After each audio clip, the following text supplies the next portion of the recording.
Okay, now it's recording. Okay. Hi, Izzy. Hello. Welcome to No Dry Talk, Drip's official podcast. Happy to be here. It might be kind of loud. We have a rental going on right now, but that's what it's like when you work in a creative studio, you know? Period. So let's start off with what's your relationship to Drip and what do you do here? So me and Drip have been together for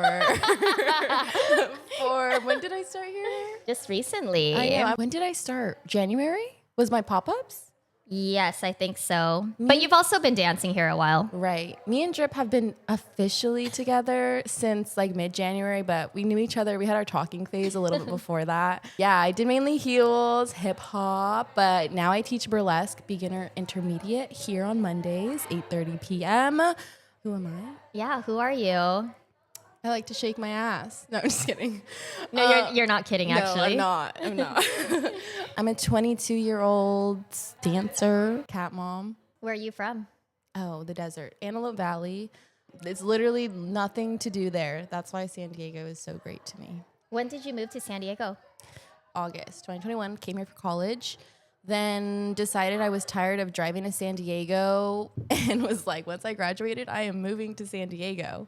And so that's what I did 4 years later. Now I'm here. Why were you traveling here so much? To dance. I was literally taking dance class like every single night. Mondays, I think I went to like CB. Like I literally had Monday, Tuesday, Wednesday, and then Thursday I had off training. And then Friday was like my one off day. Friday and Saturday were my 2 off days. And then Sunday through Thursday, it was me either taking a class or just training in general. 30 minutes there and back was an hour, but it felt so much longer the more I started doing it consistently that me and my car hated it. And what made you commit to that schedule? I moved down here for school. I've never been like a school bug. Yeah, sure, I enjoy learning, but like I always knew that there was a different section that would feed me more than school and taking classes and having homework and essays and all that stuff. Like, I really enjoyed dancing. I was using it as an outlet for myself. With school, life in general, like it would get jam-packed and I was like, oh my God, I don't know how to handle it. But then I would take a dance class and I'd be like, oh my God, like it felt good. Like I could actually breathe for that hour and a half, that 2 hours that I had. Just focus on like movement, expression, like how I was feeling through that dance instead of how I was feeling outside of the dance studio. And so I think I just got addicted to it from there. And then from there, like I actually saw my progress, and being consistent has helped me like with my training, my technique, my creativity, like all of that stuff. So then I was like, let me just like low-key full send, see where dance can take me, because ultimately that's the one thing that I don't mind putting in as much time as I do because it doesn't feel like it. Like I love doing what I'm doing. And you're self-taught, right? Yes, unless you count YouTube. What got you interested in dancing in the first place? Matt Stefanina. Love him. I was seeing his YouTube videos, and then after that I was like, oh my God, this is fire, like this is so good, let me try. And obviously like it didn't look anything like that because like learning from YouTube in general, but I've always moved since I was little. Even before I could walk, like my mom has like countless of videos of me and my sister dancing like home movies on a normal weekend morning. Like she's just playing music and I'm just there dancing with my sister. And then as I got older and I started watching YouTube and like seeing all like these dance videos, that I was like, that looks fun. And then I was like, damn, I wish there was like somewhere that I could actually practice and stuff. But again, living in a small town, you don't get many options or like good options. So that's why I stuck to YouTube and eventually had to wait until I got to high school. And that was its own experience. And now I'm here. Tell me about high school. Well, it was good. I mean, it definitely taught me performance and performing in like larger groups. I got to be dance team captain my junior and senior year, and the dances were not all that good. Sure, there's some that I was like, okay, low-key 8 with that part, but it's just that part. The whole dance, no, take her out. I was not qualified at that time, but it's okay because it was high school. It was just for fun. Although like I was a newbie, I hardly knew what I was doing. I actually like enjoyed like the process of planning things, coming up with like what songs we wanted to do, teaching the choreo, like getting our outfits together for when we would perform. I enjoyed that whole process. I made it what it could be, but I kind of got it when it was falling apart. So, tea. One of the things I love about you, and one of the reasons I reached out to you is because you're such a girl's girl. And I've seen you even taking classes at Drip, and you're so supportive of everybody. You have a smile on your face. You work so hard in class. So has that always been with you, or is that something you had to learn? Oh, I didn't learn to like start being supportive, but I feel like also being put in some environments where it's not as welcoming, it definitely makes you feel like a little bad about yourself, or like you're doing something wrong, or just like not comfortable to dance how you wanted to dance. I would never want anyone to feel that way, at least taking one of my classes or in a class that I'm in, where I can be that person where I'm like, yeah, like let's go, like you got it. Did you have a dance bully or anything growing up? Well, high school. High school really made me grow like a semi backbone. It was crazy. It was like in the movies where it was like these people were like against us and these other people were like, sure, we were small, but we liked each other. And they like didn't think that we were capable or fit because we weren't ballet trained or gymnasts or anything. They were always trying to like minimize or like rule us out. There was definitely like that back and forth to where I felt like I had to step up and like prove myself almost, when realistically we were the same fish in the same pond. So I would say that's where like I pretty much learned. I would never want anyone to feel the way that these people are trying to make me feel. I think a lot of us got bullied growing up, especially as creatives. You're just a little quirky, you're a little out there, and people don't like that. Haters gonna hate. Not that my mom is like weird or quirky or anything, but my mom did so good. She'll send me and my sister videos of when we were little, and they're like the most atrocious, cringiest videos ever. That whole time, biggest smile on her face, just like recording. And I feel like my mom really made it like a safe environment for me and my sister to explore our weirdness and to be weird together, and for it to not even be like thinking it's weird. It's just us being us. I think my mom did really good on make sure that we felt safe to express who we are, because a lot of people don't have that same pleasure, you know? Yes. Now I look back on it and I'm like, I hope my kids are not like me. Like, I was weird. I would return me. And I asked her, I'm like, why did you not think we were weird? And she was like, I thought it was so cute. She just like absolutely loved everything about it. I would say that she gave me a lot of base in exploring my weirdness, I guess. Yeah. My mom was the same way. She let me draw on my clothes. I created my own language, and I would talk in my own language. Okay. Yeah, and my sister would be like, stop talking like that. My mom would say, let her talk however she wants. I'd be like, teach me. Let me know how to communicate with your language. That's so cool. But tell me more about your parents then. You know, you moved out to San Diego. You're taking dance a lot more seriously. Are they taking it seriously with you? My mom, definitely from the start. I was always more quiet about sharing my dance videos, especially like the heels ones, because again, small town, I didn't even know heels dancing was a thing until I got out here to San Diego. And it wasn't until I got more consistent with it that I was talking to my sister and I was like, I really want to post my videos. Like, I really want to share them.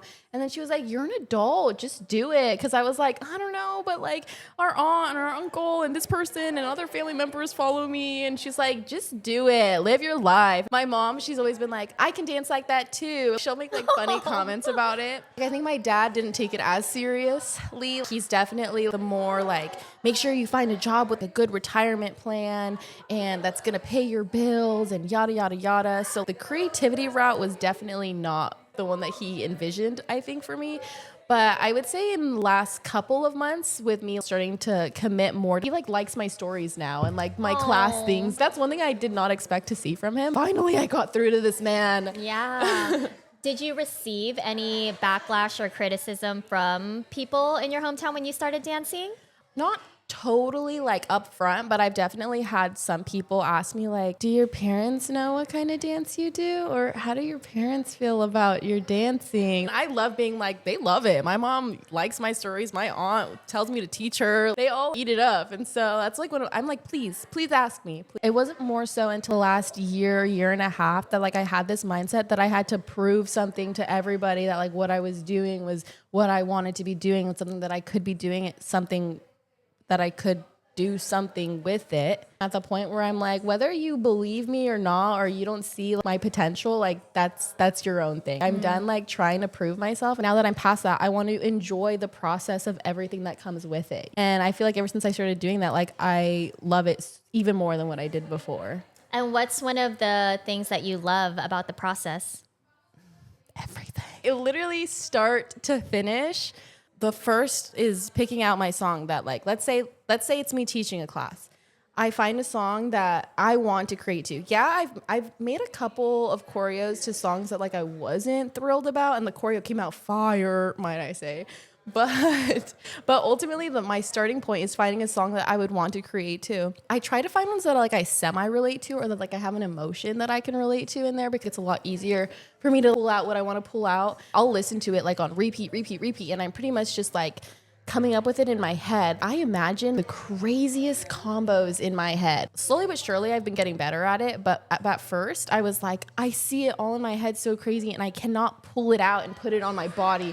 And it is the most frustrating thing in the world. And I almost think I would get like overwhelmed with everything that I see in my head that I want to do. And I'm like, oh, like I can't just like get it out. Little by little, though, I've been at least been able to pull out segments from my brain. I haven't been able to do like the whole choreo altogether, but definitely have been pulling out segments of choreos that I've been envisioning. And so like that's as far as like the creation portion of it. Teaching in class, I love getting asked questions, because like it's guiding me too. Like I'm guiding them, but they're also guiding me. But I would say my favorite thing out of all of it is at the end of class, when we're like drilling it right before filming, and everyone is not only drilling it and they're trying to memorize it, but they're starting to add their own flavor to it. Like everyone has different facials, just like seeing how everyone interprets the dance and like basically brings it to life. I'm like, yes.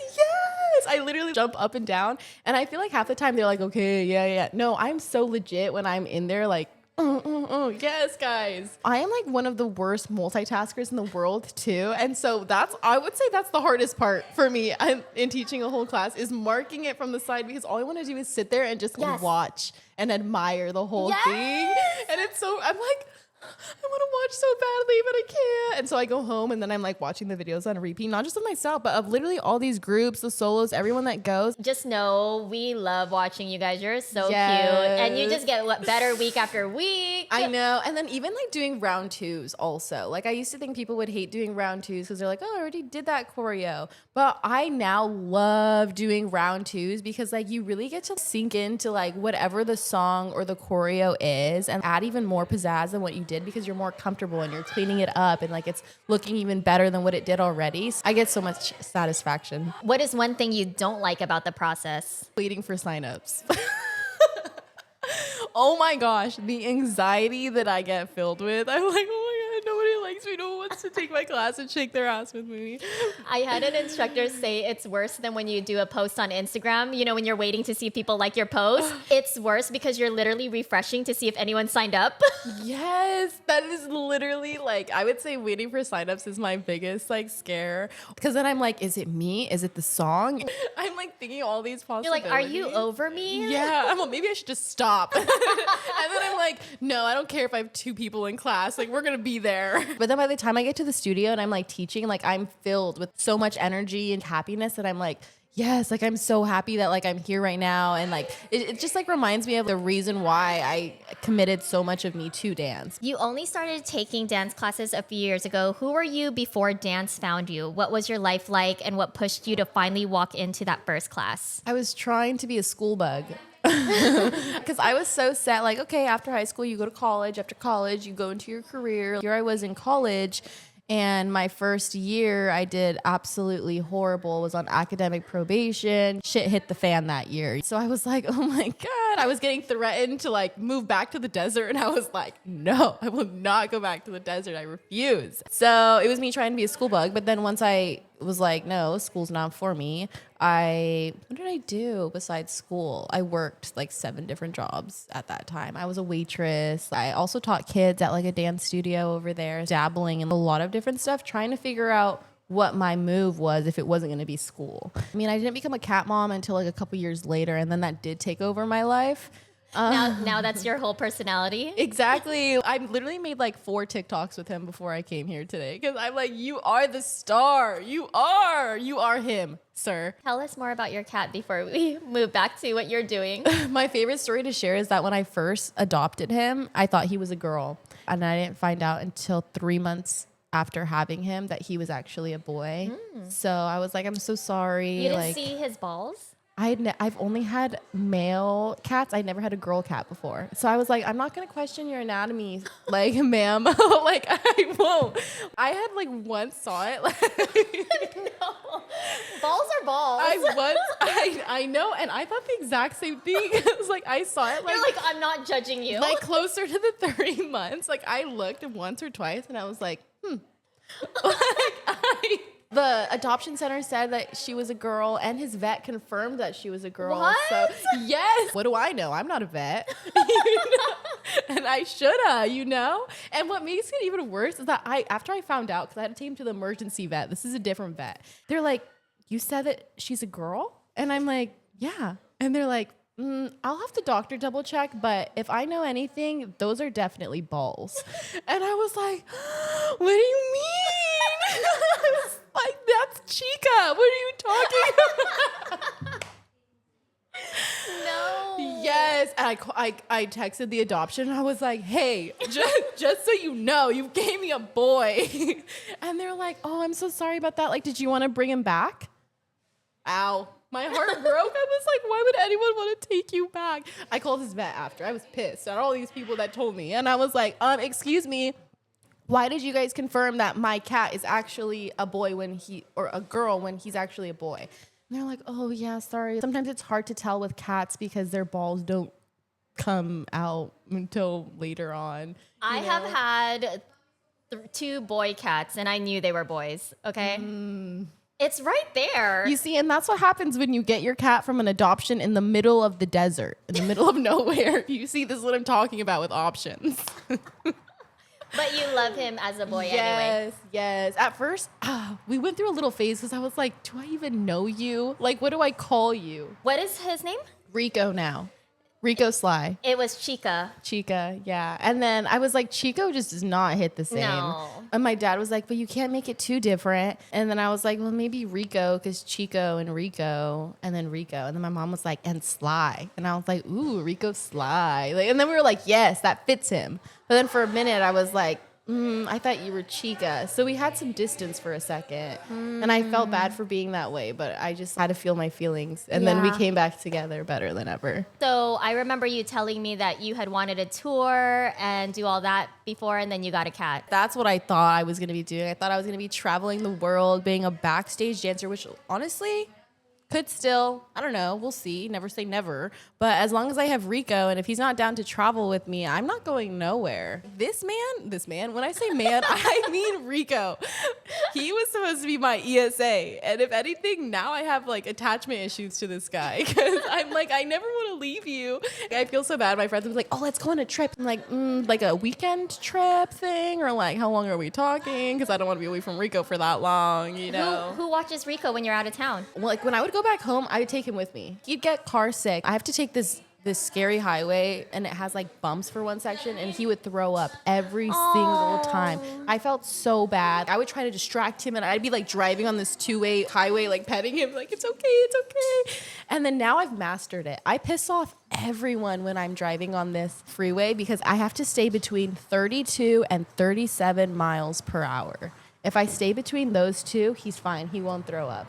But everyone likes to speed because, like, it's a dead highway. Like, no one's really there. I'm causing traffic, but I do not care. Rico gets sick if I go 38 miles per hour, and I will not do that to him, you know? So I have cars, like, honking at me, like, trying to go around me, and I'm like, do what you got to do, but I'm put right here with him. But other than that, when I've gone on what was I talking about? Well, last time I went on a trip, I used some app. Like some care sitting app. I interviewed the girl. I'm like, yeah, if I'm going to leave you with my cat, I am going to interview you. 100%. You know? And on top of that, Rico also has Pika. And if you don't know what Pika is, it's where they literally eat things that aren't food, specifically strings, clothes. There's maybe 7 pairs of shoes that I have that like the shoelaces can't be untied because he ate mid-lace. Wait, I think humans can get this too. Yes. And usually whenever I tell people, they're like, oh, I didn't know cats could get that. I thought that was just for humans. No, I didn't realize like he spent an awful long time in my closet. And I looked it up and they were like, oh, it could be like your cat's way of making it feel like they're with you when you're not there. And I thought it was so cute and endearing until like I wake up in the morning to go pick out my outfit and half of my shirt is gone because he ate it. No. Yes, it was bad. I was his poor little tummy too. Exactly. And then it wasn't until before his first birthday, Sir started throwing up like crazy. Wasn't able to keep anything down. He spent $2,000 of money that we did not have. I opened his own credit card. I was taking him to the hospital, and that's where I found out that he was actually a boy. They were doing ultrasounds, x-rays. I was like, oh my God, I'm not fit to be a mom. He hasn't even gone 1 year, and now I have him in the hospital. I'm like, what's gonna happen? And then it was also my 21st birthday, like right around the corner, and I was gonna be going to Vegas, and I'm not gonna feel comfortable like leaving him if he's not okay. That was the whole thing. And then after that, I was like, all right, we really gotta buckle down on this Pika stuff, sir. All shoelaces, anything with strings, nowhere in sight for him. But he's a fiend. Each time I come home, whether I leave for 10 minutes, half an hour, multiple hours, the routine is I walk in the door, he's waiting for me at the front door, he follows me or leads me to the bedroom, and then I lay down on my bed and he lays on top of me. And he just like gets super close to my face and he's just purring, accepting like my petting. But if I'm having a hoodie on and then he sees the lace, instantly he wants to eat it. I'm like, you fiend, you fiend. You can't even enjoy this moment with me. But every guest that comes over to my place gets the same spiel. If you have any laces, any strings, like give it to me. Like I'll put it in my closet. Otherwise he's going to eat it and you're going to try to kill my cat. And then usually if they're like, oh yeah, no, I'm still going to double check. Because I'm like a paranoid mother after that. My friend's brother got really sick because he had Pika and he would eat keys. Oh no. And you know, keys are so dirty and they have all this bacteria and metal. So he got really sick and like his brain got messed up a little bit from it. That's how I heard about Pika. I didn't know that was a thing. That is awful, yeah. But yeah, that would be my luck that I get a cat with Pika. I couldn't just get like a normal cat that likes to play with all the toys. Because it makes it hard to get him toys. Because all these toys have strings or like something that he'll eat from it. And like I'm like, sir, you get a spring and a box. Wow. But he loves it. They love boxes. He plays fetch. What cat plays fetch? Like he'll go get his spring and he'll bring it to me and I throw it. He runs after and he brings it right back. So I'm like, all right, you're cool. You're worth it. Yeah. Okay, so let's go back to what you were doing before dance found you. What pushed you to finally walk into your first class? I was going through it. I need my outlet because I had roommates at the time. So I was like, I can't just like turn my music on and start dancing in my room. So I just went on Instagram and I was looking around. I was like so nervous. It took me a while. I'm freaking out and I haven't even tried it. First time, I'm always awkward with absolutely anything and everything. The first place that I went to, it was like a good little intro, but I feel like I should probably find somewhere more suited to me. It was a good little taste test to what I could find.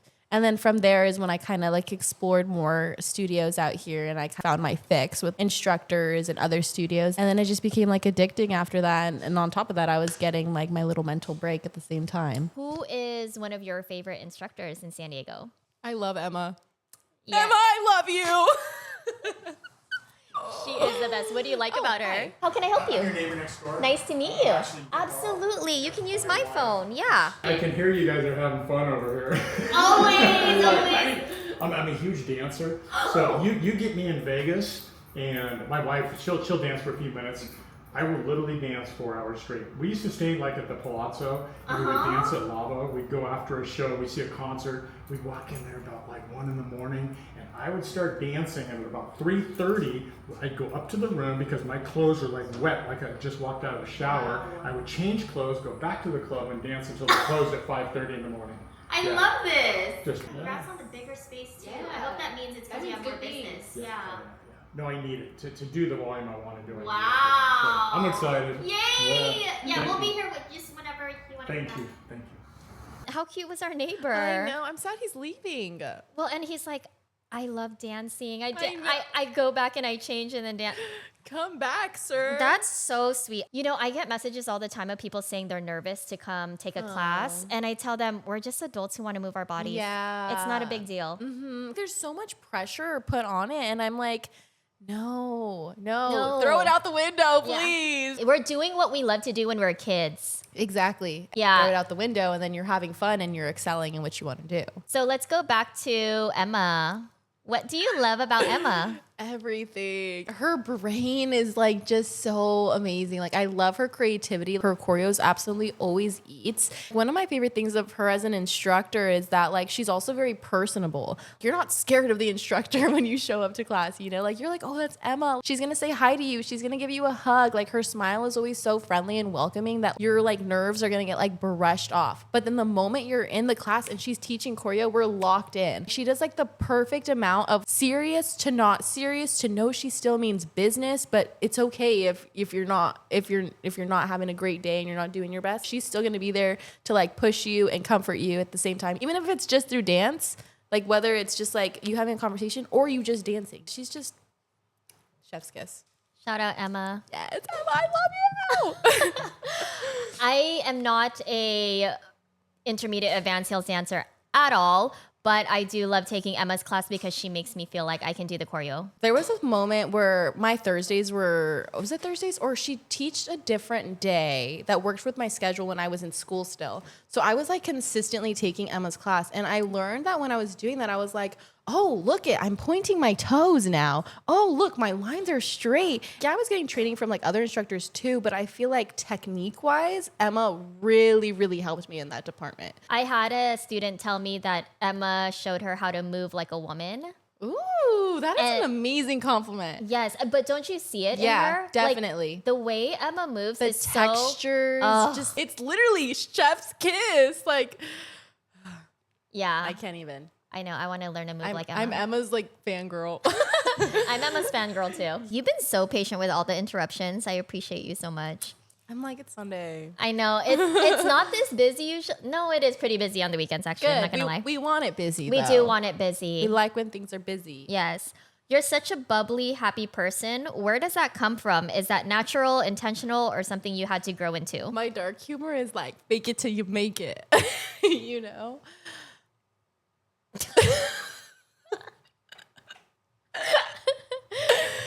I think that I get my bubbly personality from my mom. She is like one of the happiest people in the world. Things could be going awful. And she's like, it's okay. Things are just going to go how like they're supposed to. I kind of like take on her mindset because I'm like, yeah, you're right. Like things are going to work out the way they are supposed to. So like, what's the point? At the same time, partially it is fake it till you make it. I'm naturally a sad girl. I be struggling with mental struggles, you know? We like to refer to them as demons, and sometimes they like to take over my brain here and there. But then on the days that they don't, I'm like, I'm going to take advantage of it. Hello? I love a good day. You're like, wait, today's not a sad day? Yeah, Let's go. Because honestly, I'll be so real. Sometimes like I'll wake up in the morning and I'm like, ugh, I'm awake. You know? And then like sometimes like I'll wake up and I'll be like, all right, cool.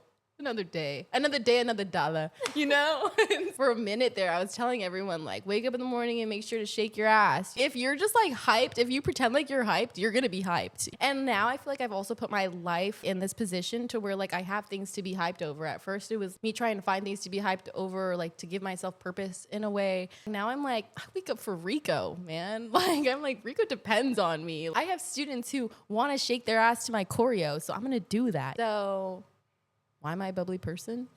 A little bit of everything? All the above? I shake my ass every morning. Period. I force myself. Even when I don't want to get out of bed, I put a song on and I force myself to dance the entire length of the song. Yes. Good. That's what I like to hear. I've been surrounded with not too many family members, but mainly friendships along the way where they're just absolutely hating life. They're just like, oh my God, yada, yada, yada, yada, yada, yada. Not even making fun of my friends, right?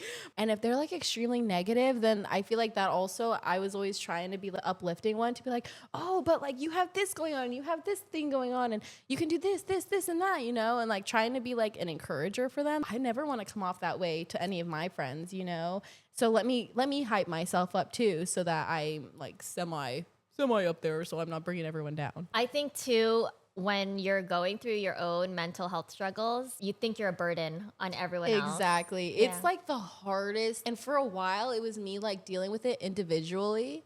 But then things just like grow to even bigger to where I'm like, I have no control over this. That's when things like started spiraling with me, like my first year of college, because that's when everything was going downhill and I was just burning bridges left and right. It was like almost like a reality check. And I forgot where I was going. What was your question? I suffer from short-term memory loss. I feel like you're really listening, so I'm like, this really feels listening. so nice.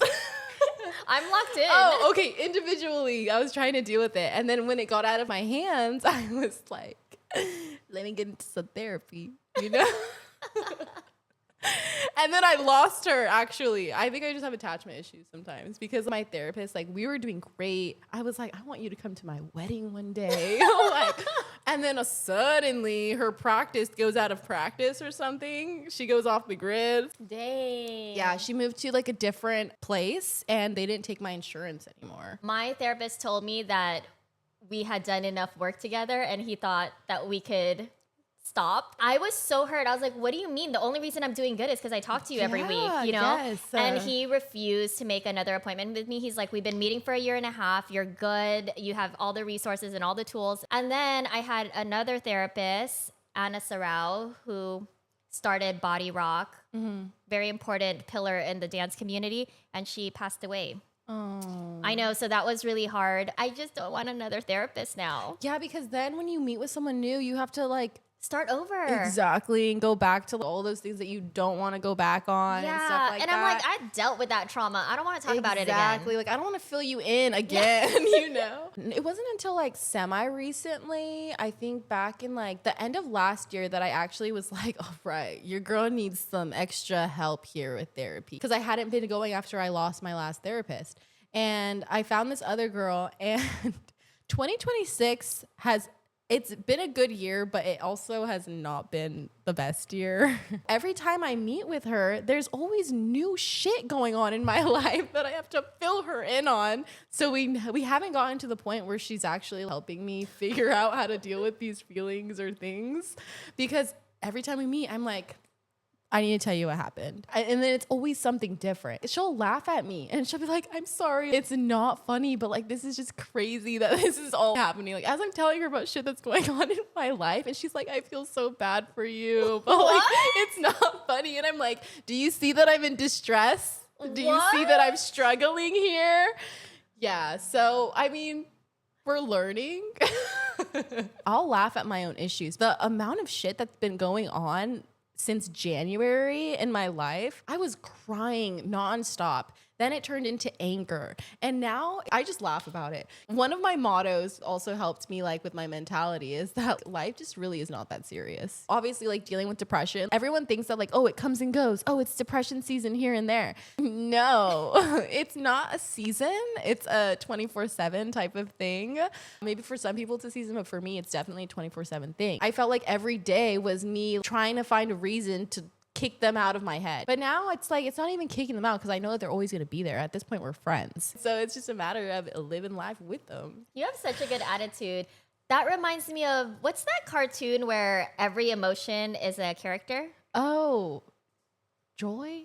That's one of their names. That's one of the... Oh, Inside Out. Inside, it's so cute. Yes. And I do feel that way about my emotions. And sometimes when I try to detach from them, I look at them like characters. I feel like mentality is like the biggest thing in the world also. And yeah, I do give myself those days where I'm not going to have my normal, energetic, bubbly self because I'm just drained. I don't have it in me to be doing that every single day. So sometimes I give myself my little off day, maybe a day or two, but then I bounce back. I get one rest day a week at Drip, and for the most part, everyone is great. I felt so bad the one time that I messaged you. Did you? Like, it was like a random question about Drip. And then you're like, oh, today's my rest day, but yada, yada, yada. And I was like, no, Izzy. it's fine. But that's the thing. I just tell people it's my rest day and you guys leave me alone the rest of the day. I'm consistently working 24/7, especially being in like social media. I'll be having a great day. I'm like, yes, it's Saturday. Great day. Beautiful day outside. And then I'll get a DM and I'm like,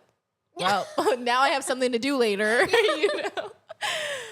But like they don't know either, They don't you know, and they know. want their stuff done. I get it, but then like sometimes I just miss like the clocking in and clocking out. No more, you get the rest of the day off. And now it's kind of like a on call 24/7 vibe. I used to be available to clients to meet them here when they'd want to do tours, but now I tell them, I don't have anyone to meet you. You can come in the evening when there's staff or like around my schedule, but I'm just Yeah. not willing to drop everything anymore and come here like I used to. Yeah. I need business, don't get me wrong, but I am realizing my mental health is so much more important. Yeah, I because- can't give. I can't keep Exactly. I was giving. saying, if you're not at your best up there, you're only going to give half as good as Mm-hmm. you can. Especially if I'm in a bad mood. Like, I'm not going to talk to anyone. And it's not anything against them, but it's because, like, I don't want to ruin your day. I don't want to bring your No. day down. Like, if I know I'm not going to bring you something good, I'm going to go hide until I'm out of it. I've practiced the pause. I've been to a couple meditation retreats, but one of them was a silent retreat in Sacramento. I was there for a week. Ooh. I went by myself. There was no talking, not even to the facilitators. Stop. I only heard voices 1 hour per day, and that's when we would go meditate, and they would say hello and welcome us into the room,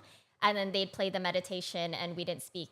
What? It was the best, but it really taught me that practicing the pause and being silent for a second is not a bad thing. Because you know when it's quiet, you want to fill the void. But when you're around quiet all the time, you're like, oh, I didn't have to speak. Wow. I don't know if I could do that. I didn't think I could either. I will tell you, when I left, immediately I turned the music on in the car and I was blasting it. I was like, I need to hear voices and sound right now. Living alone, just me and Rico sometimes, you know, and there'll be like days where like I have nothing, like I don't have a dance class, I'm not teaching. You know those reels where it's like when you forget, like when you live by yourself and you forget what you sound like or something, and they make like the weirdest noise.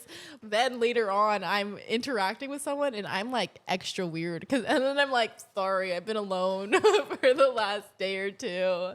Putting myself back in socialization after being alone is just funny. So you said you work in social media. What do you do? I work with a social media creator and I work for Barrero Visuals. Content creator, I am basically managing 4 of her social media accounts, so posting her content there, and then also working on like side projects for when she wants to come out with merch, or for instance, like she also dances. So when she wants to do like dance shoots, she'll hire me and come up with the choreos. We've done them in the past. We're actually going to be here this week. Hello. If she has like new ideas, like we'll do research on what she wants to do. And then Brer Visuals, I do mainly the admin stuff. So I book the shoots majority. And then now I've been trusted to start training with the camera. Ooh. So yeah, I like to go to the weddings. I started going to the weddings, shooting at the weddings and stuff. And little by little, I'll probably start learning to do the dance ones too. Do you enjoy all the creative things that you get to do? I do. There's definitely pros and cons to it. This route, you're working a lot more consistently than if I were to just go be a waitress. Because I really also enjoyed being a waitress when I was cool. I get tips. Like I get to do fun hairstyles with my hair. And I didn't mind. I liked getting people their drinks. I liked serving their foods. I liked using one of those little pamphlet thingies. You know, I loved it all. But I could do so much more than this. So it's like, would I rather do the clock in and clock out and have the rest of my day off, or work more consistently but be doing things that I actually enjoy doing? And so I would much rather do that. I wouldn't be as happy with what I'm doing. What is your comfort ritual on a bad day? Ooh, I love me a spa night. I'm talking bath bomb, face mask, hair mask, and everything shower after the bath bomb. Wine is involved. Probably cooking like an extra tasty meal and baking something. What do you like to bake? All of the above. I just had some bomb cheesecake from you. Yes. Before that, I made a tres leches cake. I'll also make alfajores, which is like a cookie, or a lot of people like the Oreo cookies that I make, and I also really like those. So it really just goes off of my mood. My strawberry cake, which I was gonna make today because birth month, hello, but I'll probably push that to like sometime this week because I just had the cheesecake. Do you eat everything that you make? No. There's 3 things, or I guess 4 things. Everything else I make to give. I eat the cheesecake, the Oreo cheesecake. I'll eat an Oreo cookie, but not too many of them. The alfajores I will eat. Like those ones I don't like to share because those ones I am obsessed with. And my strawberry cake I will eat as well. So I would say the last 2 are the ones that I would eat the most of. Other than that, everything I kind of make, and I'll taste it, but I'm mainly just giving it. And what's your ethnicity? Peruvian and Salvadoran. Do you speak Spanish? I can speak Spanish. I definitely understand it a lot more than I do like to speak it. I'm not fluent pretty much, you know, but like I can get by. If you throw me somewhere like in a more Spanish dominated area, I'll pull through. But like if there's someone that's fluent, I'm like, you got it. But if let's say it's me that's the more like familiar with it, then suddenly I'm freaking bilingual. Sometimes I'll surprise myself. I've been learning Spanish for 2 years, and I'm so good when I'm in Mexico. Oh, good. Put me here when the girls want to chismes, and I'm like, I have no idea what you're saying. But when I'm in Mexico, I'm cool. I understand everything. I think it's because of the vibes. Yeah. You know? And also, do you feel less pressure when you're alone? I think when I'm alone, it's more fun for me because they, like, whoever I'm speaking to knows my Spanish is broken Spanish. Mm-hmm. And, you know, you just throw in a giggle or you're like, no recuerda. Like, I forgot. But I think people also appreciate you trying. Yes, you know? they think it's cute. And they think it's sweet that you're trying. Exactly. So that's why I have more fun doing it. It's a lot more than what a lot of people even try to do. You're self-taught and now teaching several dance styles. Did you ever deal with imposter syndrome, and how did you push through it? Yes, I think I kind of grazed on this earlier, just without saying like imposter syndrome. Being like self-taught in general, I always felt like I wasn't prepared or qualified to be put in the positions that I have been. But then looking at my videos, honestly, like everyone says videos are not important because they're not important, but at least being able to see my very first dance video to my dance videos now, I appreciate to have them as that tool to look back on, because then I am able to look at it and be like, you know what? I worked hard to get myself in the position that I'm in now. And it's not an easy position. Like you don't just get to wake up one day and be like, oh, I'm going to do this. And then suddenly your classes are packed. Really changing my mindset to let myself know like, hey, I don't feel qualified, but if I see the work that I've actually done and put into this, I might actually be a little qualified. Also still training, still taking classes, like actively taking classes have also helped me to be like, all right, well, I'm prepared. If I feel like I haven't taken like a heels class in a while, when I'm going to teach one, I'm not going to teach my heels class if I don't feel prepared or qualified. So I'm going to go take 2-3 heels classes so that I can brush off the dust from my heels, giving myself grace and also allowing myself to see that my hard work is paying off. Kind of helps me eliminate like that feeling of, oh, I'm not good enough. Was that an easy thing for you to get over? No. No, it's not. And everything's so much easier said than done. Constant reminders, even on the days that you don't believe yourself. Still telling myself, okay, like I did terrible in class today, but that's okay. I showed up still. I still got to learn something from it. Doing it over and over again, little by little, you're like, okay, let me take it easier on myself today. Or, okay, good job. Like you did good today. I have those little check-ins with myself to keep myself on track, you know? Come on, you know. My boyfriend is French, and he said when he first moved to California, people would always say, you know what I'm saying? And he thought, oh my gosh, Californians are so nice. They're always making sure that I know what they're saying. So he would always say, yes, I understand what you're saying. He thought everyone was just checking in on him. That's so nice. Assisting Burrito and helping an influencer with content, what have you learned from being behind the scenes that most dancers may not realize? It's not as easy as it looks. Let me hide my emotions real quick. Oh, God. What's not easy? Everything. I start crying. I get being a dancer, you have a vision, you want to see things, but then like, let's go in the process of filming. It's a lot of anticipation. You got to know what this person's freestyle's next steps are going to be, when half the time that person's freestyle, they don't even know what they're going to be doing the next steps. Don't get me started on putting a camera on a tripod. Don't get me started on that, because who's calling me? He chooses the worst time, my father. He always does that. I'm in the middle of something and then, never mind. Let's not get into it. I was talking to Kenny on his podcast, and he said one of the things he wished dancers would focus on is spatial awareness, and I'm in complete agreement. I have had instructors tell the students, do not push towards the assistants when they have the camera, because sometimes the assistants will be like against the mirror and they're like trying to record everyone. I don't know what it is. I think when people start dancing, they black out or they're staring at themselves so hard in the mirror, they don't have any peripheral vision. Yeah, I get both, but that's also something to work on is that awareness. I know that even when I'm filming, like my last class, I know that we stepped forward like 3 steps. So I'm like, all right, in my next couple moves, I'm gonna, even though we're supposed to be in place doing this move, I'm gonna back up while I do this move. It's teamwork. I'm not gonna be pissed off if I don't pay attention to that and I'm in front of the line and my head is getting chopped off. On top of that, with admin stuff, there's so many classes. I'm trying to get to all of them. I'm trying to get you all your footage because I know exactly after I film, I'm like, oh my God, I wanna see my video. I wanna see my video.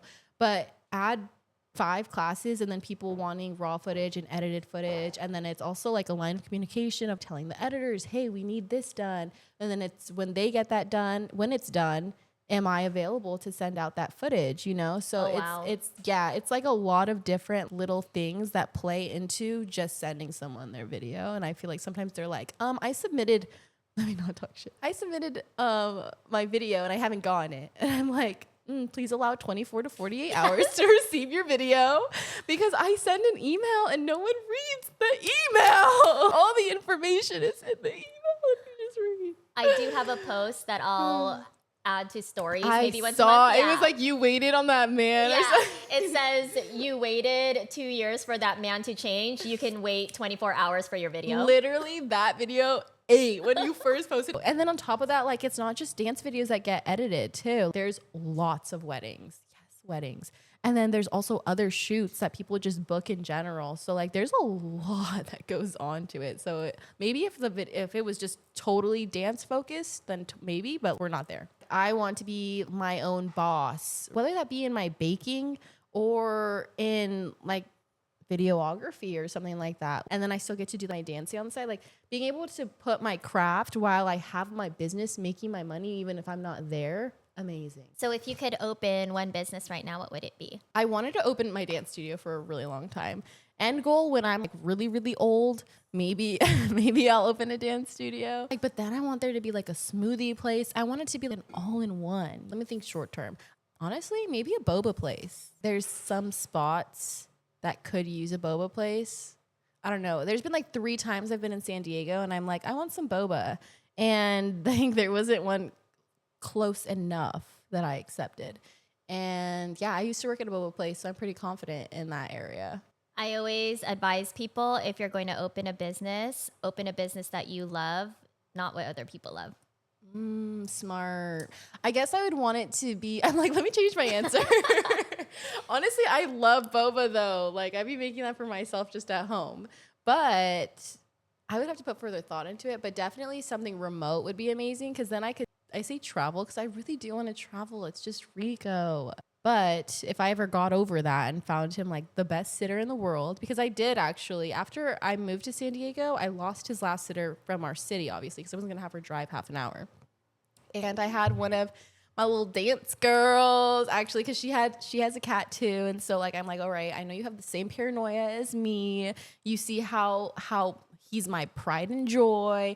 And she was amazing. Like she stayed with him for hours, took selfies, sent me pictures. She did the most. I just feel bad asking people for favors or like asking them for their help in general. I think people also need jobs, so it's not a bad thing to ask somebody. That's true. I would probably ask her again if I was going, like I don't have any like big trips planned as of right now, but if I did, I would probably ask her first and see, because that one I would be like stress free with that.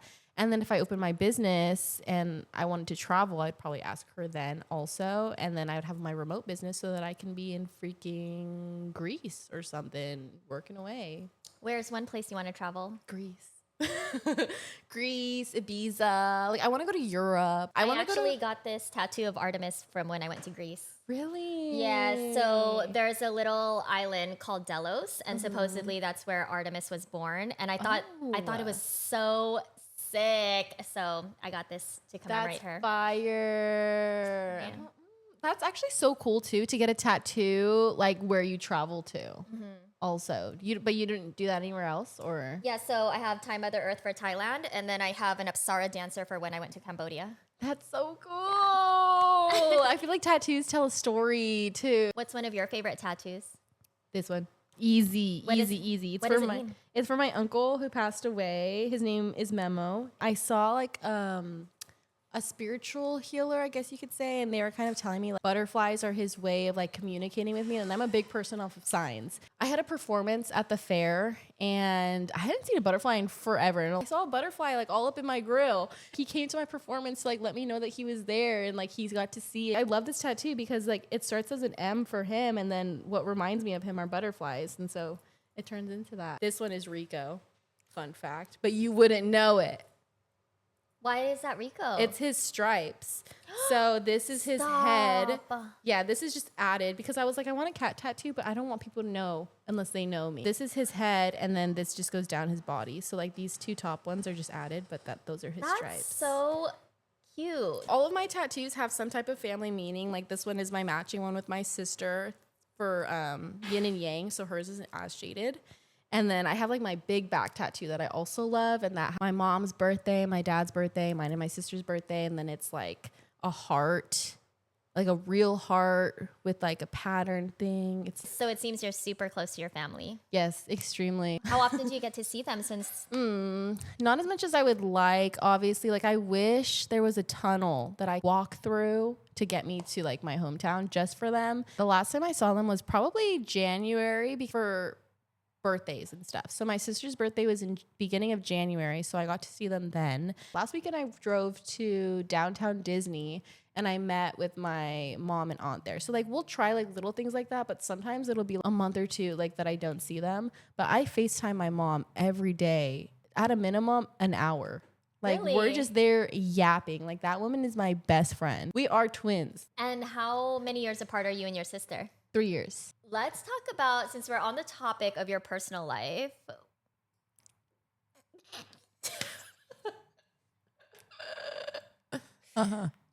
So are you dating anybody? A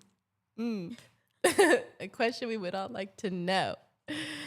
I'm going to say, if you know me, then you know. I'll tell you off the record. What? You were dating him? That's tea. Tea of the day. Now you know.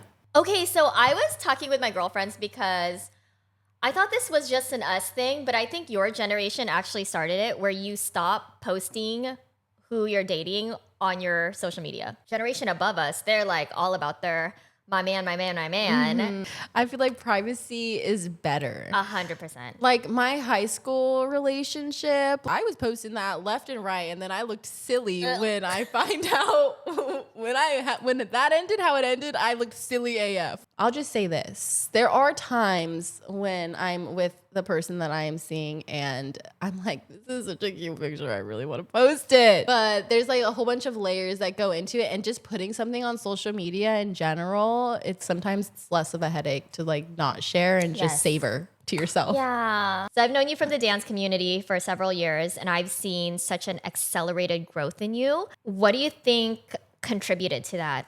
Consistency, genuinely. I mean, just being consistently, like you're gonna get better in certain things that you struggled with, even like choreo retention, confidence wise. Like I feel like I was seeing these things that I was feeling more confident. When you feel more confident, like you're definitely like feeling yourself some more, you know? You mentioned that you were on academic probation for a time. Do you think that it was because you weren't interested in your degree? Like, what were you getting your degree in? Exactly why. I had no want to be in school at all. But like I was like, okay, like I graduated high school. I didn't want to stay in my hometown. The only decision I really had was college. And I was studying psychology at that time. And I had so much interest in psych in general, but it was just like way too slow, too much reading papers. I need something more fast paced and hands on. Like I can't just be reading for the next 4 years of my life. So when I switched to kinesiology, again, I still felt out of place because I was with a whole bunch of gym bugs, and I was like, I hate the gym. I don't like the gym either. Yeah. I need a group fitness or group I'm workout like, and class. that's also why I loved dance, because I'm like, I'm working out, like I'm getting my cardio in, and I don't even realize it. Like I was just more hands-on in kinesiology, that like I feel like it fed my brain more. I mean, I still hated school, but like it was definitely a lot more bearable doing it the more hands-on, fast-paced kinesiology route than it would have been for me to go like the less hands-on psych psych route. I majored in art history at UCSD, and the great thing about that was I got a job at an art gallery here in San Diego, and I have been with that gallery for 16 years now. Well, if there's some type of benefit to Yes. it, there you go. Yeah. And that's why I feel so much better putting my all into dance, because I'm like, kinesiology, movement, like I'm using it. Well, and you're never going to make money doing something that you don't enjoy. Exactly, and that's also what I refuse to do. Avery, do you want to come say hello before you leave? Hi guys, I'm Avery, studio assistant. And yeah, I do a lot of cleaning because we love cleanliness around here. We do. We love it. And then I also film after classes or Yes, she at the end of does. classes. So And she gives the best service, and she's just nice to everybody. thank you. What are you doing the rest of your day? I am in a sorority at SDSU, and I'm the new member director, or one of the new member directors. There's 2 of us. And yeah, for the rest of the day, I'm editing slides, doing stuff for that, homework. And yeah, we have a new member meeting, which will lead and getting the new members acclimated to sorority and school life, which is super awesome. Hopefully we can get your sorority in here at some point. No, I would love to do that. I've been talking with people about doing a little like sisterhood event type thing, which I think would be so fun. Yeah, or if you guys want to do a private class, Izzy can teach you dance. No, we would all be so down. That would be amazing. We've actually had a sorority from SDSU come, and they did a private class. Yeah, that was really cute. Wait, that's awesome. Yeah, so let us know. I will. Well, I hope you have a great day. Thank you so much for your help today. Yeah, of course. And again, you'll see Avery soon on the podcast. So, burlesque is powerful and feminine. What does that style allow you to express that other styles don't? Performance. I feel like in my classes, like I leave that pocket of give face. And that's something that like I had to work on for a really long time, because the camera would come out and I would be like avoiding eye contact, or I'd look at the floor. So I'm like, no, I'm going to soak it in. And so I also feel like in my burlesque, I literally tell them, this is a moment for you to make eye contact with the camera. I'm really able to go into like my alter ego of what I want to see. What's your alter ego look like? It's more like, I don't know, it's hard because I'd be like, it's more sassy up front, but I also feel like I give that already. Yeah, that's not an alter ego. But I feel like, but what's different, my dance self and my personal self, is that you're not going to see the giggly goofiness that you get from me like in person. Like in dance, I'm either going to be sassy or I'm going to be like sexy, or hip-hoppy.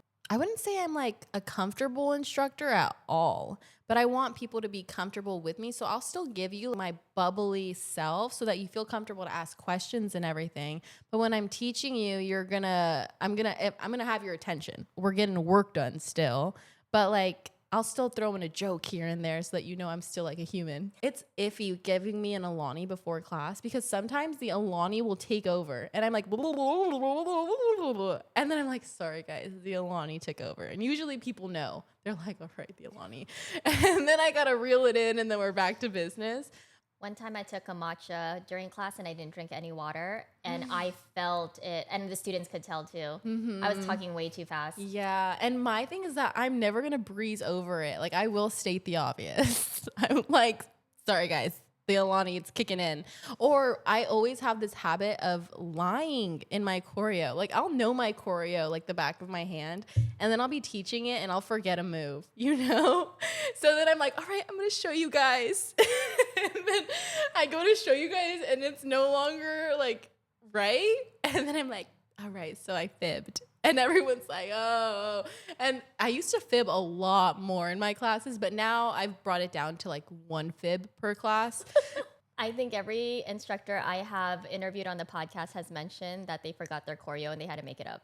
Yes, and one thing that I shared with my last class actually is that right before we film, I never remember the beginning to my choreo. I'll be up there freestyling, and we would have just done it. Like, I know it. Then I'm up there and I'm like freestyling, and then it's like about to start, and I'm like, I literally have no idea what the first move is, And sometimes I can pull it through, but then sometimes I'm like, I'm just retry. I feel like there's always nerves that go right before, because I'm like, the pressure is on. Before, when I felt too much pressure, I used to just quit. That's why, fun fact, I'm actually very talented in soccer. My mom thought I could go pro Wow. And it could also just be like your mom hyping you up, you know? But I did have like coaches that wanted me to play for their teams, and I was just like, this is too much pressure. I quit. So I stopped. Really? I also hate running. So, but other than that, I was like, I have fun with it. You also hate working out. Yes. So I don't know if us being a soccer player was the path for you. Right. But then sometimes I'm like, damn, I really want to kick a ball right now. You know who plays soccer on a team still is Kayla. Ooh. No way. Yeah, she plays every Monday and Thursday, I think. You see, I was literally even looking to like for an adult like community sports like that, but I'm like, where is the time? Yes. I have no time. Well, she was a college athlete, so she played soccer in college, and then now she continues as fire. well. I know, she's such a badass. Yeah, that's props, honestly, because I absolutely hate running. My sister is training for a half marathon right now. And so her and her fiance are like waking up before the sun, and they're like, yes, just ran 4 miles to start our day. Why do you have a smile on your face? Like, I could not do that. No, thank you. I have asthma. That's my favorite thing to tell people. I have asthma, so I can't run. Do you use that excuse a lot? Mm-hmm. Although, you know, my doctor told me if you have anxiety, you're not supposed to have an inhaler because it increases your heart rate. So she told me if I'm asking for a refill, I have to say it's because I have trouble breathing, and I can't say it's for my anxiety. Oh, wow. Mm-hmm. But it helps me. It helps me breathe again. I need it. I'm like, I've used it a couple of times for my anxiety, but mainly it's been from running or like if I'm dying in a dance class, like sometimes I'll need to whip it out or something. But yeah, I used to have a daily one because I would wake up wheezing in the morning. Like it was bad. Yeah, but I probably should just stop smoking. Or that. That's an option, but nah. we'll circle back. But I'm just going to take my inhaler. It's fine. Right. As long as she keeps me going, we're good. I've had a panic attack inside a spin class. No. I know. And you know, the music is blaring and everyone's hyped. And I don't know why I had a panic attack, and I was like literally just there, like, glad do not pass out. Yeah. Oh my gosh, no. 3 things that I absolutely hate about living by myself. The first one would be killing bugs. Put a spider in front of me. No, thank you. I'm calling someone. The last time I had found like 2 spiders, I called my sister's fiance and was like, hi, do you think you can come over after work and kill them for me? He did, luckily. Second is if I'm not able to open something, I have no one to ask for help. Yesterday, I had a towel and a glove, my oven glove, trying to open a bottle of Stella. And I was upset because I was looking forward to my wine. I have cried because of that before. I ended up getting it, but there's been other items where I'm like, oh, I'm so upset I can't ask anyone for help. The third one is if I die. No one will know. We have the 3 exact same anxieties. I all 3. Really? I'm not scared of spiders. I'm scared of crickets. I've had a cricket twice in my house. But they're annoying too. They're just scary looking. Any kind of bug, I'm good. I'm not scared of bugs, but crickets scare me. Really? They're just too big. They're too big for like what they do. Back in summer, I had an abscess in my tonsil. You can barely hear my voice. Oh my gosh. It's literally like swallowing glass to swallow for what I could, because I had like this much throat to swallow anything because my tonsils were so incredibly inflamed. And they figured it out. They drained it, but it made it worse because they didn't do it all.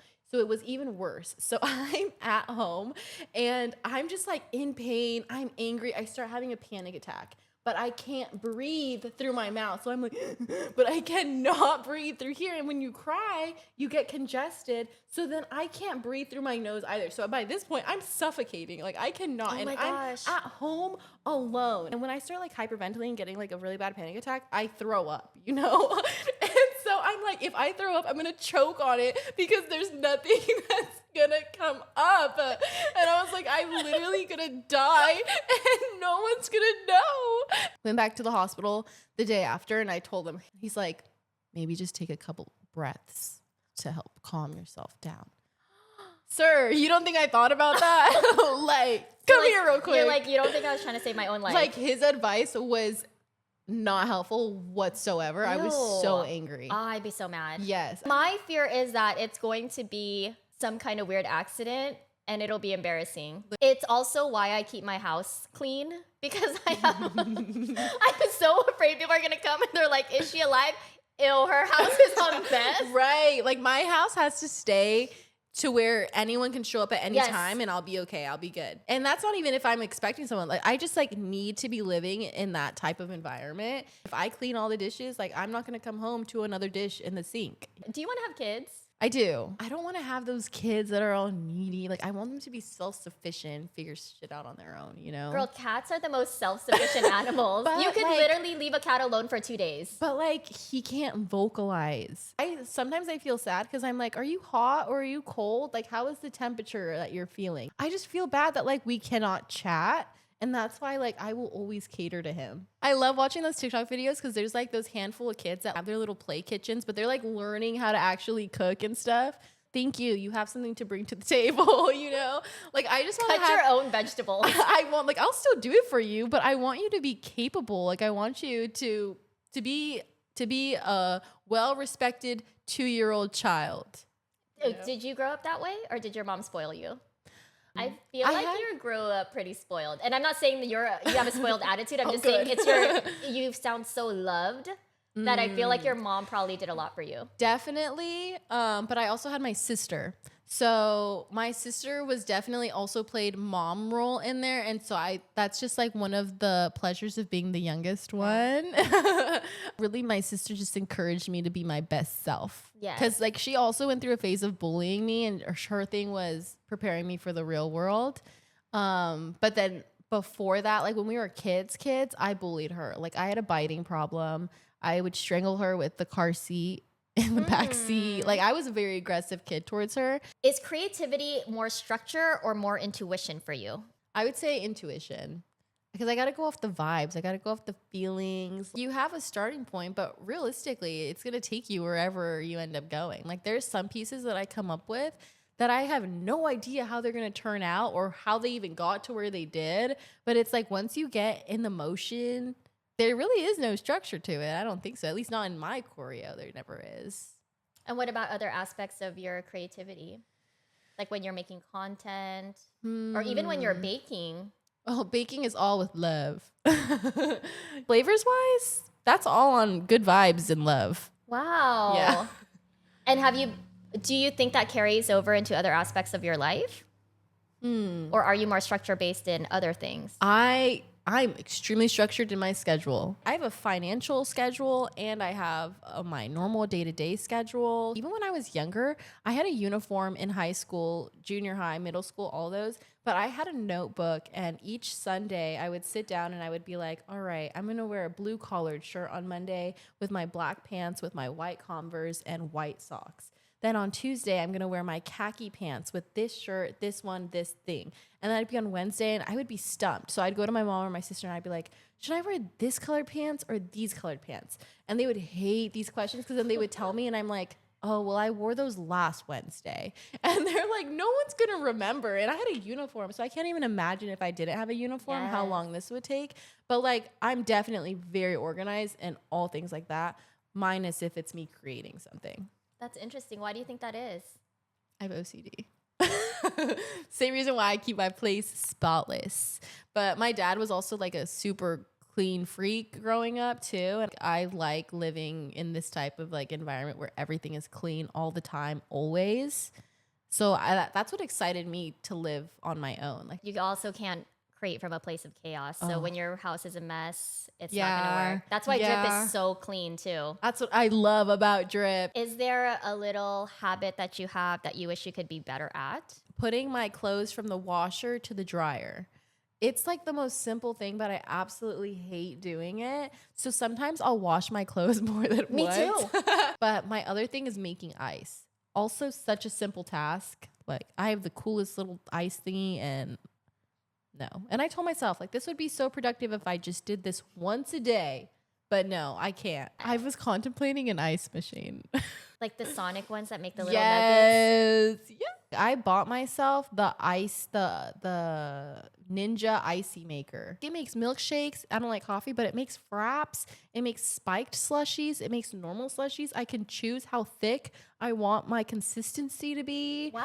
Yeah, but it is so heavy. Is It is it? ridiculous. I have two like little holes in my wall because the last time I tried to take it down, I forgot it was that heavy, and I was like, "Oh shit!"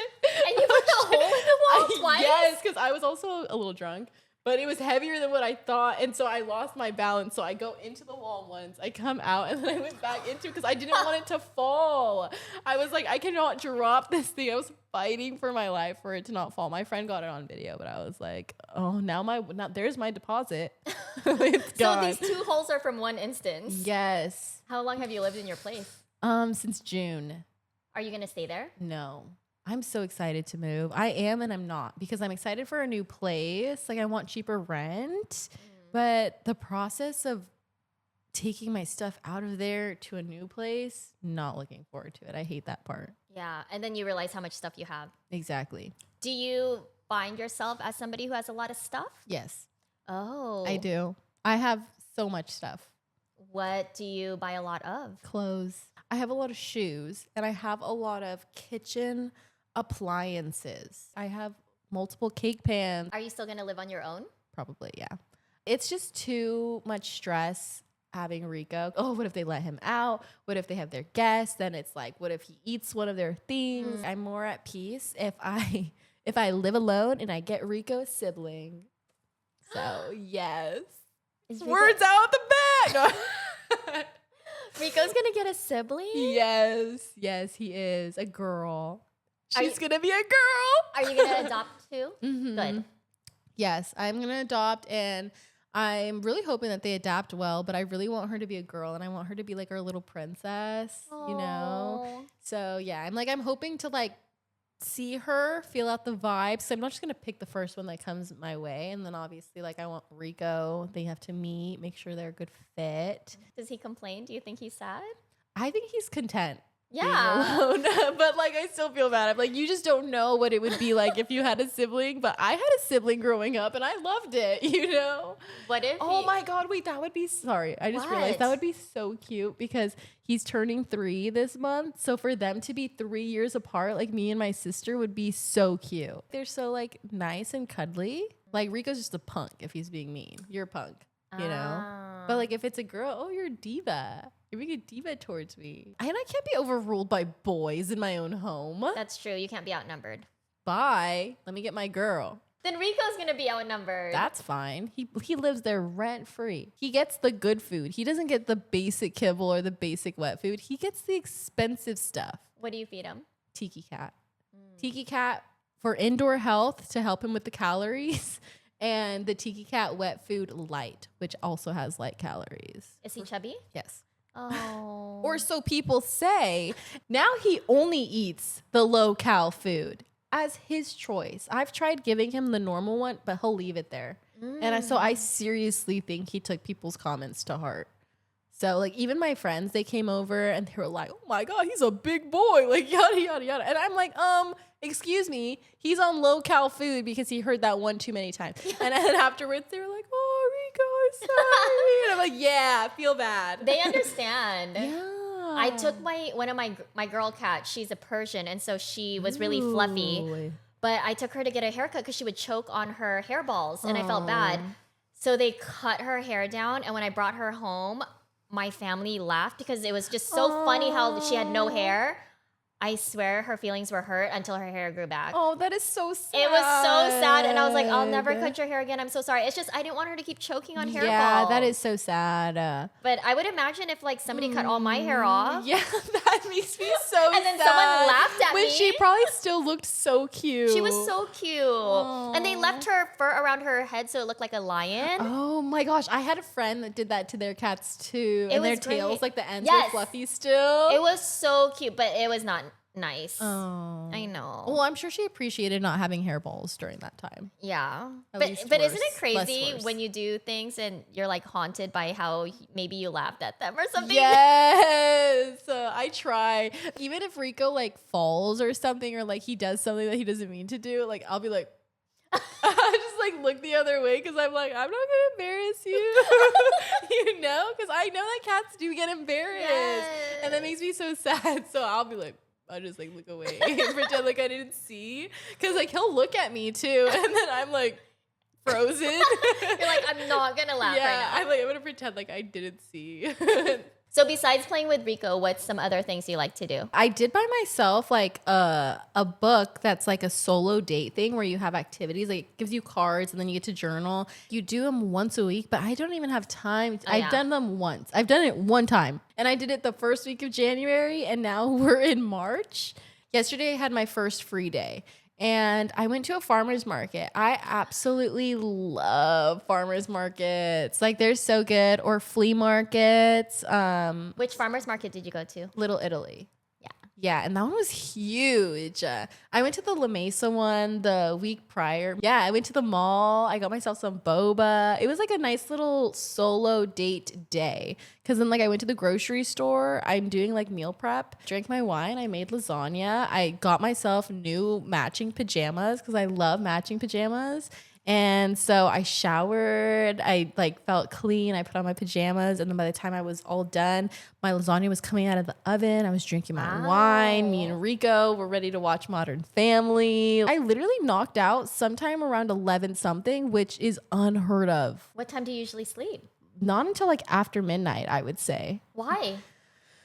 Either dance, getting home late, and then by the time I shower, get things ready. Sometimes I have to do work before because I didn't get to it like earlier in the day. So it's either that or like me just like not being able to sleep. For a moment, I was taking melatonin also, but then I would wake up at like 3 or 4 in the morning and be wide awake, and I'd be like, this is not working for me. So yeah. I think dance also gives you an adrenaline rush. It's hard to go to sleep after. Yeah, and then on top of that, like I'm drinking an Alani at like 7:30 p.m. So it's like the smoking thing. You could just not do it. Right, but like I need the energy for class. How would you describe your relationship with your students? Like this?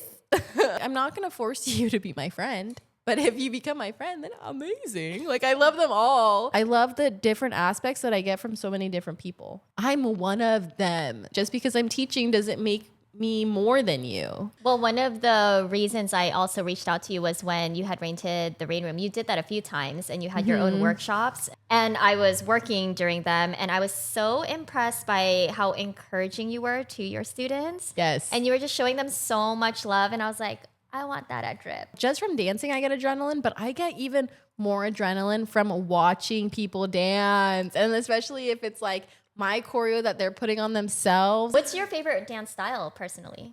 My core is always hip hop. I've also been going back and forth because for my birthday, I don't know what I'm going to do, whether it be heels or hip hop, because I love them both. They're both me, but me and hip hop have always been like this. So when's your birthday? It's next month. Yeah, it's the 22nd. March 22nd. That's an Aries already. Okay, but you're still a March Aries. You're not like an April Aries. Yeah. Thank Don't get me goodness. started on I an know. April Aries. Dude. Y'all. Well, all I'm going to say is March Aries are the best. Yes. Of the best. Always. It's like a February Aquarius. We're just better than a March Aquarius. I'm sorry, not sorry. Sorry to tell you guys that. Sorry to break the news. Sorry you had to find out this way, but truth hurts. Do you follow astrology? It was Burrito that put me on back to like co-star and pattern because he was like, No you way. can, yeah, he was like, you can learn so much about yourself. He's on into these things. astrology? Yeah, he is. I'm like, don't tell him I said that. Have you heard of the Chani app? No. So Chani is an astrologer, but her app is also free, and her horoscopes are so accurate. I've tried to delete the app a few times because it just hurt my feelings. It was too real. I'm like, ouch. Okay, I hear you. Stop. I'm gonna download it after this. Yeah, Remind she's me really because I want that. Because like right now I have co-star, pattern, and my horoscope. I don't really look at that one because I'm confused by it. But I mainly just look at co-star and pattern now. What's the version of you that people at Drip haven't seen yet? Can I say I think it's your sad girl thing? Oh, that's good. I am going to be doing a contemporary heels piece. We're going to get in our feels. The Heels Contemporary, is this the one you're doing with Josephine? Mm-hmm. She was the one that kind of like even introduced me into contemporary dance. Although I was dancing, I was also looking for something to like feel out my emotions at the same time. I got that from her classes. And so anything that I've learned contemporary wise, solely all her. And with this being like my first contemporary heels piece, I'm like, I need you. Help me pull out what I have in my brain. I'm really excited. We have like the first half of it done and it's so amazing. It feels so good. And it's a song that I've been wanting to do a dance to for a really long time because I connect so closely with it. What's the song? Sienna Spiro.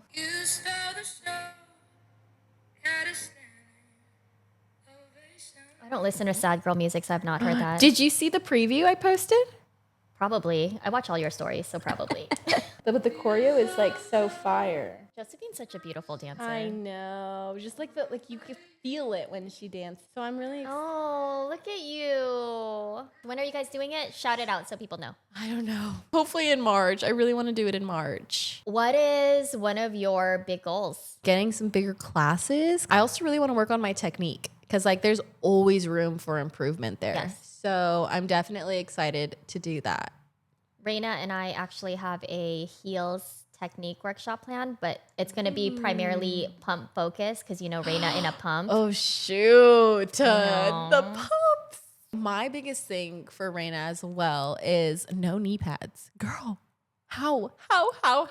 My last class, I wore the wrong pants and you went on the floor to like go dive and I nearly pantsed myself because with the Marley floor and my sweats that I was wearing, like I would slide and my pants would get pulled. Okay, well, is there anything else you want to tell our listeners? Remember to shake your ass in the morning. I'll see you in class. Oh, why don't you tell them when they can see you? You can find me on Mondays, 8:30 p.m. Let's dance to some beginner intermediate burlesque. Thanks for coming to No Dry Talk. Thanks for having me. It definitely was not dry talk. No, it was not dry talk at all. This That was was a really fun. good yap session. I needed this. There's a lot of parts where like, don't put this in. We're off the record here. Yeah. So just so you know, there's parts I have to edit out because we got too deep. That's for deeper talk at Drip. Or it could even be like girl talk. Let's get like Emma, charcuterie- Reina, or something like all of us here just like yapping. Oh my gosh, that'd be so fun. Fire. And then it can also be like a little team, little bond. Hey girl, have some wine, have some cheese. Let's chat. I gotta figure out how to get more mics, but yeah, that'd be sick. We'll see you on the next episode of No Dry Talk. Yay, bye.